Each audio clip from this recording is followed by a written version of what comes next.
topics and opinions expressed in the following show are solely those of the hosts and their guests and not those of W4CY Radio, its employees, or affiliates. We make no recommendations or endorsements for radio show programs, services, or products mentioned on air or on our web. No liability, explicit or implied, shall be extended to W4CY Radio or its employees or affiliates. Any questions or comments should be directed to those show hosts. Thank you for choosing W4CY Radio. Welcome to the Ask the Expert show on W4CY Radio and Talk4 TV, where we bring you educational information from top local experts in the fields of legal, health, financial, and home improvement. Now sit back and listen to experts in family law, association law, hearing loss, business brokers, home care, along with many other topics. Now here are your hosts, Steve-O and Sophia.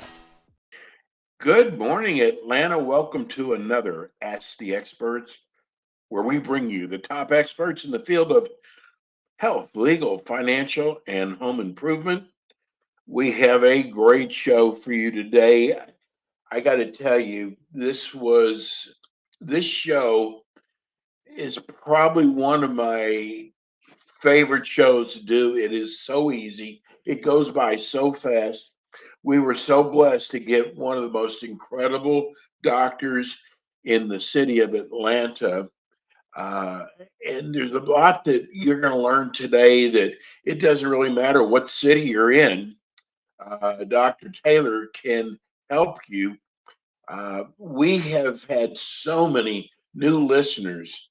So today, what I want to do is I want to reintroduce you to Dr. Taylor. Good morning, Dr. Taylor.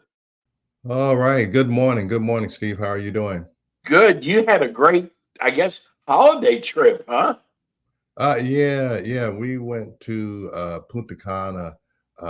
That's one in the Dominican Republic. That's one of our favorite places. So we went there for Thanksgiving. We travel a lot on the holidays. A lot of my extended family are in other places.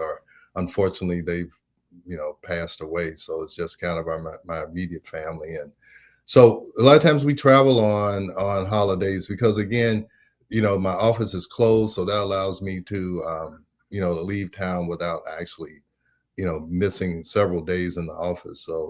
So we, and I also call that kind of my semi-retirement. My patients ask me, when are you going to retire? Well, I'm like, I'm semi-retired now because every couple of months we usually take a week off and we go somewhere. So hopefully that'll prolong my career, that I take a little, some breaks now. Well, for those of you who are watching on the screen right now, on TV screen, Dr. Taylor looks like he's in his early 40s. So he walks the walk, I guess you could say. Yeah. Well, yeah, I'm trying to do what I can to, you have to practice what you preach. If I was here talking about health and smoking a cigar and having a brandy, I don't think I'd have much. I don't see that. Yeah, I don't think I'd have much credibility. So you have to practice what you preach. And I mean, it's not like I'm forcing myself to do it. I mean, I call myself a functional medicine doc, and I'm just trying to function as well as I can for as long as I can. And, understanding that you need to take a break from, whatever you're doing on a regular basis, if it's quote unquote considered work or stressful or whatever. We're going to do a little reintroduction. I wrote a book called The Stress Connection. And stress will kill you if you let it.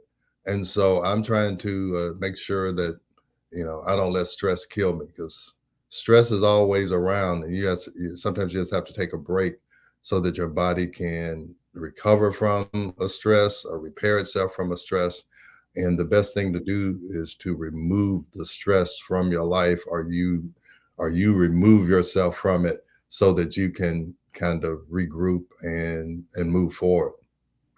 Dr. Taylor, you have one of the most incredible stories of how you got into functional medicine and weight loss. I'd like for you to share that with everybody. But before you do, we got a phone call from a doctor. He says he's a doctor in Atlanta. Mhm. He is a internal medicine doctor Mhm. who watches all your shows. Oh, wow. And this was so amazing. From time to time, we get competing, whether it's a doctor or a lawyer, and they'll say something negative. Mhm. He was so complimentary of you. He said, I have learned a lot by listening to Dr. Taylor. And I Huh. said, can I use your name on air? He said, I would rather not. And I understand that. Yeah. Yeah. Uh, but I thought that was a great compliment. Yeah. Well, you know, I spent about 10 years of my life traveling around speaking at functional medicine conferences or conferences that were trying to introduce people to functional medicine. And so I spent 10 years of my life trying to teach this. And when you're trying to teach docs, you have to uh, understand that you can't go in bashing doctors and what they do. I always tell people the reason why your doc isn't doing, some of what I'm advocating is just they haven't been exposed to it. I mean, this is not anything that I learned in medical school. Well, let me take that back. I learned physiology and biology and biochemistry in the science portion of medical school, but in the clinical portion where you actually went into the hospital, you almost are told to forget about that and just learn how to order procedures and order and prescribe drugs. And you're not really paying attention to physiology. So what I try and get docs to do is just to remind them of the things they've already learned. I'm not telling them that they're doing something wrong. Hey, just go back to some of the things that you've already learned in physiology and apply them. And by God, you might find that it works better than writing a prescription or ordering some procedure or anything. There may be something else you can do to help that physiology function better. So over those 10 years, I kind of learned how to say things to doc where they would accept it and not beat them over the head and tell them that they're, doing something incredibly wrong because they're doing exactly what they've been taught to do. It was exactly what I had been taught to do. But then I saw that, hey, when you go out in real life, one, it doesn't work as well. It doesn't work as well when you're dealing with a patient who's not in the hospital. We dealt a lot with patients who were in the hospital, so they needed a lot of that stuff. But when you go out in the real world in private practice, those people aren't that sick. They just they're not functioning as well as they would like. And so that requires a different approach. Well, you didn't start off with functional medicine, and you No. went to one of the finest schools in the country. Tell people about that. Yeah, well, I came to Atlanta from Nashville, Tennessee. I went to Vanderbilt undergrad, and then I came here to go to medical school at Emory. And so I decided to go into obstetrics and gynecology. I did a residency here in Atlanta at Emory and Grady. And I went out and, put up my shingle and started doing what I was taught in medical school. I did pap smears, I did hysterectomies, I gave people birth control pills, I gave people hormone replacement, and I did hysterectomies, I delivered babies, I did all that stuff. So, and that went fine for 6 or 7 years. I didn't know any better. So, but then my wife started having issues as we both grew older. She started having hormone issues. Periods were irregular. She was moody. She was, it just wasn't working. And so I did what I was taught to do, gave her birth control pills and all this. And I saw that it wasn't helping at all. And around that time, I had a patient come in who said that she was using progesterone to help her with these symptoms, and if I knew anything about it. And believe it or not, I didn't know what she was talking about. However, this is basic physiology. I had just forgotten it because I was so used to prescribing birth control pills. So anyway, She handed me an audio tape. I listened to it. I got very interested in it. This guy named John Lee wrote a book called about progesterone. I got the book. I looked up all the references, and I was like, man, what am I doing? Why aren't I doing this? So I started doing it. You know, me and my wife really kind of looked at it together because my wife's a physician also. And she said, yeah, I need to do this. So she started using progesterone. Things totally changed. My life changed, her life changed, everything changed. Yeah. And so I also used it with some of the people in my office who were menopausal, and it was like amazing. And then I started to learn about how do you test for hormones, because for all through medical school, all through my residency, we never tested for hormones because blood testing never told us anything. It just doesn't. And we can talk about that, or I have other videos that I can talk to you about that. We just arbitrarily gave people birth control pills. We never tested hormones. We never did anything because you couldn't get any information from the blood. So then I learned that in saliva, you can get information. And so if you do saliva testing, it becomes very clear when a person has a hormone imbalance. It becomes very clear what you need to do to correct it.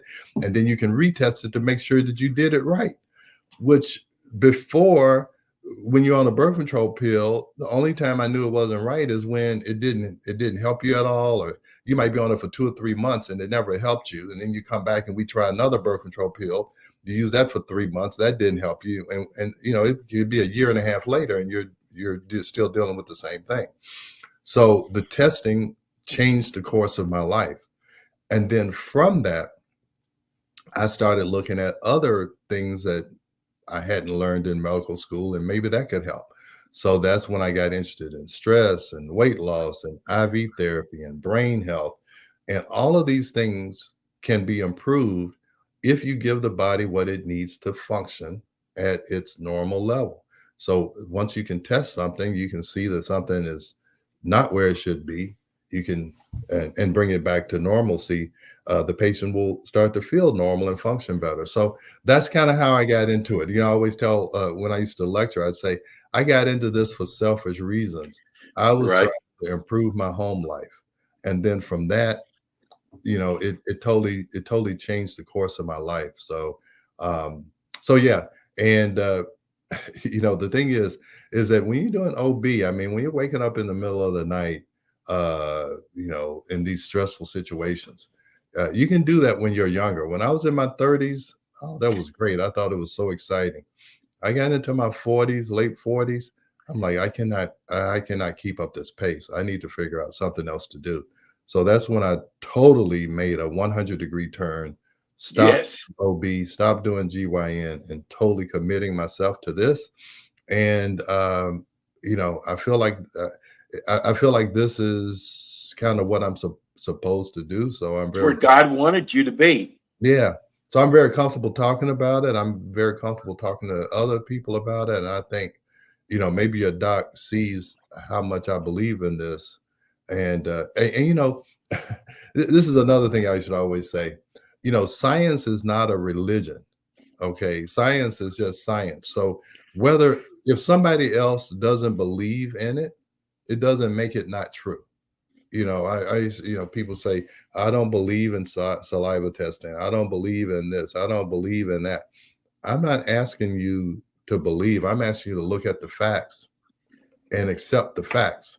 So when somebody says they don't believe in something, I'm like, okay, I'm showing you science, and science is not a religion. It doesn't require you to, you know, have some blind belief. You can actually look at and like I say, I can show you saliva testing, show you blood testing, and you can see that, wow, this is really telling me something, and this is telling me nothing. But anyway, I was talking to your producer. You can't convert people who don't want to be converted. So I can Yes. look at the facts, and if they don't want to believe the facts, it's nothing I can do. There's nothing you can show them, or that's No, right. and I've learned that can take some stress out of your life too, when you're not trying to convince somebody who refused to be convinced.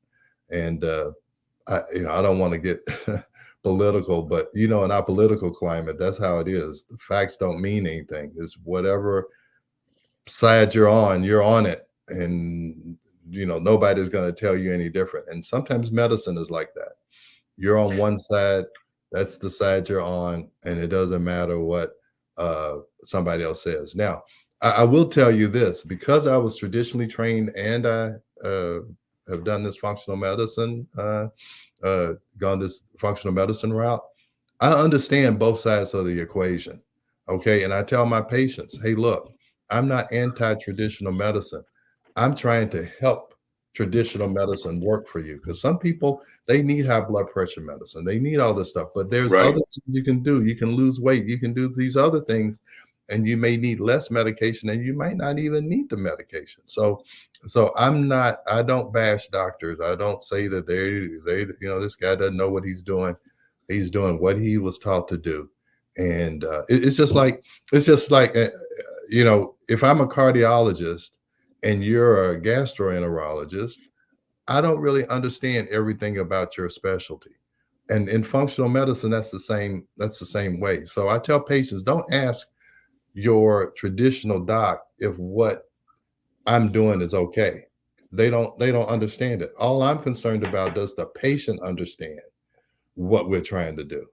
But you don't have to get that approved by your internal medicine doc, so to speak. You just need to be convinced that this is the right thing for you to do. And it doesn't have to be signed with a stamp of approval of a doctor who's not in this specialty. Dr. Taylor, I tell you, when I think about you, I think about, for some reason, I don't know why, but GNC comes in my mind. And you go in there and you go, I need to lose weight.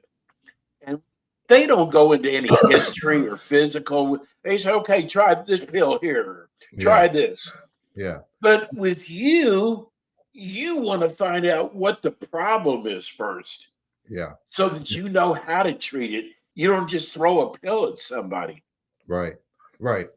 And you got to understand, GNC is a business. They're in the business of selling supplements. So Yes. that's what they're going to do, and that's what they want the person up front or whoever is helping, in the aisles. I don't know when the last time I went to a GNC, but they are, they're trying to sell their products. And so if you come in and you ask them for their advice, they're going to give it to you. But there's not one pill for everybody. Everybody's body is different. Oh, exactly. Exactly. And I see patients all the time who come in with these bags of supplements. And I'm like, how in the world can you remember to take all of these, once or twice a day? How can you do that? And you're just like, I don't know. And most of the time they'll say, oh, I think it's helping, and I'm not sure. And if it was helping, they probably wouldn't be coming to me. But they come in with these bags of, supplements. And I tell them, hey, look, I'm not telling you to stop the supplements, but we're going to do these tests. And then once I do these tests, Right. I'll be able to tell you if you need them or which ones you might need, or do you just need to scrap them all and we go in another direction? But I don't make any decisions if I don't have any information. And I tell them that. She's like, they'll say, do you want me to stop this? Do you want me to stop that? I'm like, look, I can't give you any advice until I have some more information. So if you want, you can keep doing what you're doing until I get some information that tells me you should do something different.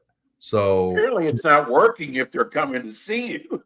yeah, I know. And that's usually the conclusion they come to. I try to let them make up their own mind and say, hey, look, he's right. Why am I taking all of this stuff? Let me just stop until I get some more information. And again, you're right. If it was attacking the problem, they should be better, and they wouldn't have to come to me. They were like, Exactly. oh, yeah, oh, I found the answer, and I'm doing great. I'll go back to GNC and buy 10 more of these supplements. But usually that's not the case when they come in. They're Dr. Taylor, I love the way you describe yourself. You go, if you got a broken leg, you're not the man for them. yeah. If you got a broken leg, you got chest pain, you got hit by a car, do not call me. I have it in my office policy. Hey, I don't handle emergencies. I did 15 years of Yeah, you being did. woken up in the middle of the night and running to the hospital. And so So yeah, don't call me if you've got an emergency. Now, after you go to the emergency room and they tell you what's wrong or what's not wrong, then you can come to me and then I'll say, okay, you don't have an emergency, so maybe you have a functional problem. So let's look in that direction. And so yeah, so I always I've said many times on this show or whatever, I like it when the patient has been to other doctors, like the Right. internal medicine doc and whatever, and they've all said, I don't see anything wrong with you. What they're really saying is you have not met the criteria of an actual disease yet. It's like for someone to have diabetes, they have to have a fasting blood sugar of greater than 100.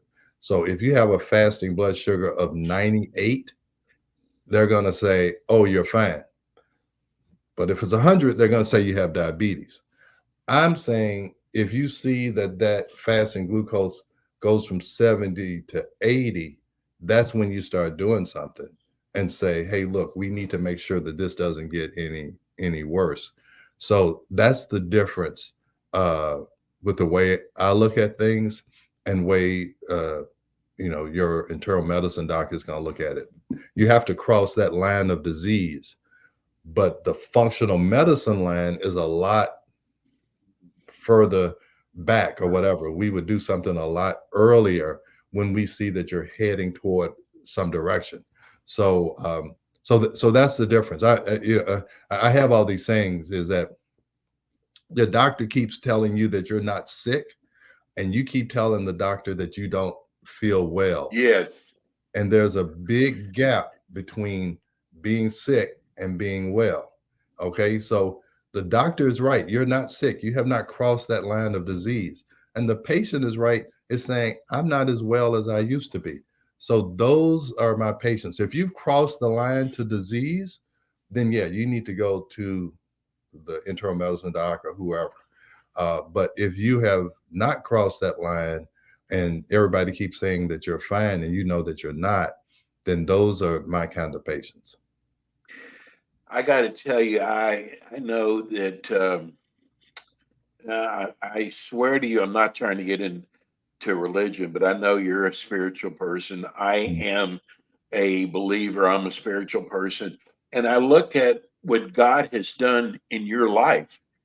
I mean, to go from an OBGYN having a successful practice and moving it over into a completely different area, an area that are going to save lives, literally save lives, because you deal in stress, and you just said stress can kill. Yeah. Oh, And I think it's amazing what God has done in your life. Well, let me tell you, you say I had a successful OBGYN practice and I did. I did maybe financially or whatever, but it was stressful and I had grown to be unhappy doing it because it was wearing me down. Were you burnt out? Yeah. I mean, yeah, it was, well, I was burned out from that. And at the same time, I was burned out from that. I was trying to learn about functional medicine so I could go in this direction. We were writing a book. I was trying to travel and do all these things while I was making that transition. So yeah, it burned me out. I'll tell you, what I'm doing now, I'm 10 times happier doing this. And I see that I can do this long term where, and I'll tell you what really got me thinking about doing something else. Is two of my, well, not contemporaries, they were maybe like 9-10 years older than me. And they were doing OBGYN. And both of them passed away in their early 60s. And I would see them, kind of lumbering along on labor and delivery. You could tell that they were worn out and tired and whatever. And they end up passing away in now what I consider to be very young in their 60s. And I was like, man, I'm not going to be doing that when I'm 60 years old. I'm just not. Okay. I'm not going to let this profession kill me like I think it killed them. And I'm not saying it just wore them down to a point where Right. they actually passed away. And I'm like, I'm not going to do that. And so that's when I really started saying, I need to find something better to do. And I don't know how much time we have. I'll tell you, anybody who's trying to think about a life change or a profession change, there's a book by Bob Buford called Halftime. And that book says that, hey, most people, the first 20 years of their professional career, whatever it is, I don't care if it's business or media or whatever, they are really trying to become successful. But then they said the second half of your life, like that second 20 years, people are looking for significance. They want to do something significant. They're tired of chasing whatever success is, and they want to do something significant. And that hit me, hit home, like what you're saying now. Excuse me. I feel like I'm doing something significant. And Yes, I totally agree. yeah, and the success, uh, the success will come if you're feeling like you're doing something that's making a significant difference in somebody's life. And so reading that book, because you're like, how can you make that big of a change? And if you think about it, there's a lot of people, especially in this day and age, nobody stays at a company for 30, 40 years and gets a gold watch and a retirement. They say that the average time that somebody stays in a job or in a particular company is like 7 years. That's like the max. And people move around. So people are making life changes all the time. But that Halftime book is saying, it's like, oh, wow, that's what I'm looking for. I'm trying to look for something that makes me feel significant. How do they get that book, Dr. Taylor? Oh, yeah. It's still in it's still on Amazon, but I probably read that book 15, 20 years ago. And anybody who's like in that midlife crisis kind of thing, and that's where I was in my mid to late 40s, you read that book and you're like, oh, wow, I'm not that much different. Most people are trying to navigate, how am I going to spend the last part of my life? And so yeah, that's a great book for anybody to read. You said stress kills, and I understand that. And I think the next show we do should be on stress, but just like the quick version, how do you get rid of stress? Because Dr. Taylor, I think with the economy the way it is, what's going on in the world, I think people are more stressed out than ever before. Oh, I agree. There's no doubt about it. I mean, so again, this is my little stress formula. If at all possible, try to get rid of the stress. And like I said, you can't control what's happening in Israel and whatever. I mean, you can't get rid of that. Now, you cannot listen to it 24/7. That can help, but you try to get rid of the stress. And I'm talking about a stressful job, a stressful relationship, a stressful hobby that you're doing. I don't know. Okay, so you try to get rid of the stress if you can. If you can't, you have to change how you respond to the stress. So that means turn off Fox News or CNN. Don't listen to that all day. Okay. So change how you respond to the stress. Or if you've got, 4 or 5 children or whatever, hey, send them to grandma more often, or whatever. So try to change how you respond to the stress. The third thing is repair the damage caused by the stress. You're like, well, what damage are you talking about? We wrote a book called The Stress Connection. And stress can affect your hormones, your thyroid, your gut, your brain, your skin, your immune system. Stress affects everything. Every system in your body is affected by stress. Because when you're under stress, your body goes into the fight or flight mode, and it forgets about maintaining long-term things. It's only concerned about the problem ahead.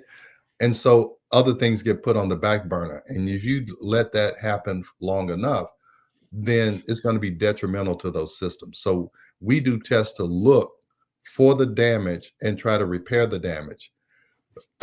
And then the last thing is you prepare yourself for future stress, because stress is not going to go away. Once you repair the damage, how do I keep that damage from reoccurring? So that's my 4-step stress formula. And by the way, I'm going to get you while you're coughing. Your wife, who you referred to, is a psychiatrist. Yeah, she's a psychiatrist. And that's the reason why I wrote that stress book, is because psychiatry, she stopped doing psychiatry after 7 years because it was so stressful. She would tell me that when people bring their problems to her, it's almost like a weight that's on her shoulders that she has to try and Yes. lift off. You're supposed to disconnect, but she said that's very hard. So the first saliva test I did for cortisol was on my wife, and her cortisol was shot. It was down to nothing. So that's when we started investigating stress and how do you test for cortisol. And so everything, my whole pivot in life has really been, and my wife doesn't mind me saying this, is that the reason why I married her is so that I could understand hormone problems, because she's got them all. So I'm like, it was predestined that I was going to end up here, because she had female issues, she had cortisol issues. So she was my perfect guinea pig. And that's how we landed, where we are now, really trying to, correct some things that were keeping her from functioning as well as she would like to. Dr. Taylor, end the show with this. It is so important when it comes to weight. Mm-hmm. I personally never realized how much your health depends on weight. Yeah. I don't know why you know why it's like that, but I didn't know my blood pressure was high, because you don't really feel high blood pressure. Yeah. So Yeah. I didn't know my blood pressure was high. That led to sleep apnea. Yeah. That led to kidneys. Weight has so much to do with your health. And if you don't know you have a problem, because like me, I didn't go to a doctor every year for a physical. Mm-hmm. It really does a number on your body. Yeah. But you have what I love about what you do is, if something doesn't work, you've got so many other ways to treat. And I do mean treat your patients. Yeah. That's the great thing about it is, I have other tools in my toolbox, and I'm always trying to add other tools. And to be honest with you, a lot of the things that I am doing now, it was first introduced to me by a patient. A patient will come and say, "Do you know anything about this?" And a lot of docs, if they don't know something, they automatically dismiss it. Well, yeah, I don't know about that. So since I don't know about it, I haven't learned it in school, then automatically I disqualify it. I don't pay any attention to what the patient asked me about. Well, I'm the total opposite. If a patient asks me about something, I'm going to say, well, let me look into that and I'll get back to you. A lot of times I'll look into it and I'm like, wow, that really does. It worked for that patient. I researched it. I see why it worked in his or her particular case. And maybe I should offer it to other patients who have similar issues.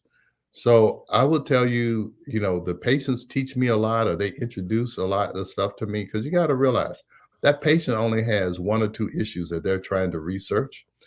And I can't research everything, so they can go on Google. And some people hate patients who go on Google.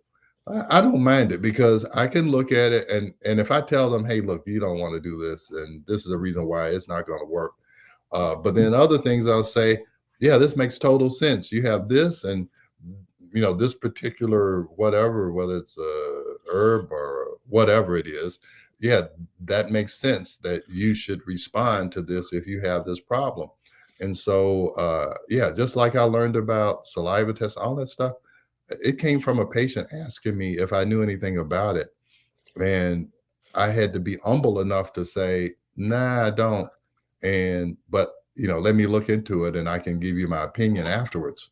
And so that's, again, I credit the patients with teaching me a lot of things, or at least directing me into an area that I may not have researched because the patient asked. Dr. Taylor, I know there's people out there going, I have a mother in Baltimore, my father or my friend in Texas.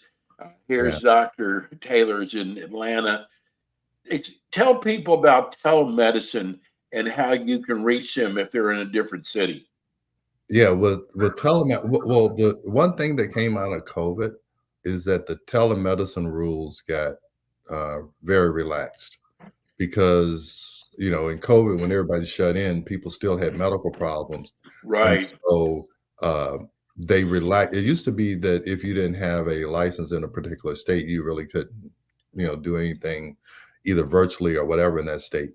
But now it has gotten much more relaxed. And with, these companies who say, hey, you can call us, you can talk to a doc and we'll send you some prescription.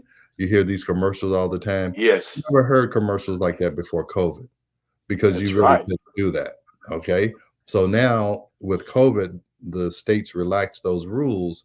And so now you don't necessarily have to see somebody face to face and put your hands on them and examine them in order to do certain things. Now, again, you're not going to treat a heart attack over telehealth, but things like erectile dysfunction or hot flashes or whatever, where you don't necessarily have to do a complete physical exam. You can handle those through telemedicine now. So yeah, so that's one thing that came out of COVID that seems to, be here for at least the foreseeable future. How do they reach you, Dr. Taylor? You can go online at www.taylormedicalgroup.net. Make sure you put .net. Yes. You'll get some law firm or something. So taylormedicalgroup.net. And my phone number, and that's the easiest way. You can book online. You can go on our website and see all the things that we do. And then you can also call us at 678-443-4000 through regular business hours. Now, we're open Monday, Tuesday, Thursday, and Friday, 10 to 5 Eastern time. Wednesdays, I'm not in the office, but we do have a answering service that can book an appointment, 5 days a week. And online, you can do it 24/7. So those are the best ways to reach me. I got to tell you, you are God sent. You really are.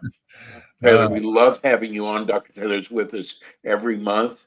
And for those of you out in the Los Angeles area, Dr. Taylor will be starting with us next month in the Los Angeles area. Taylor, have a wonderful Christmas. You too. We love you, bro. All right. Thank you. See you Thanks soon. for the opportunity. All right. Dr. Taylor. Merry Christmas. Wow, everybody. that was, I love having him on. It is, whether it's weight loss or stress, anti-aging, Dr. Taylor's the best. We even kept him on a little bit longer today. That's it for us today. We'll be back with you again next week with more Ask the Experts. Thank you, Rebel. Thanks for tuning in today to the Ask the Expert show on W4CY Radio and Talk4 TV. Tune in next week and every week to hear more from our experts on personal injury, insurance, air condition repairs, estate planning, Medicare, and many other topics in the areas of legal, health, financial, and home improvement. See you next week.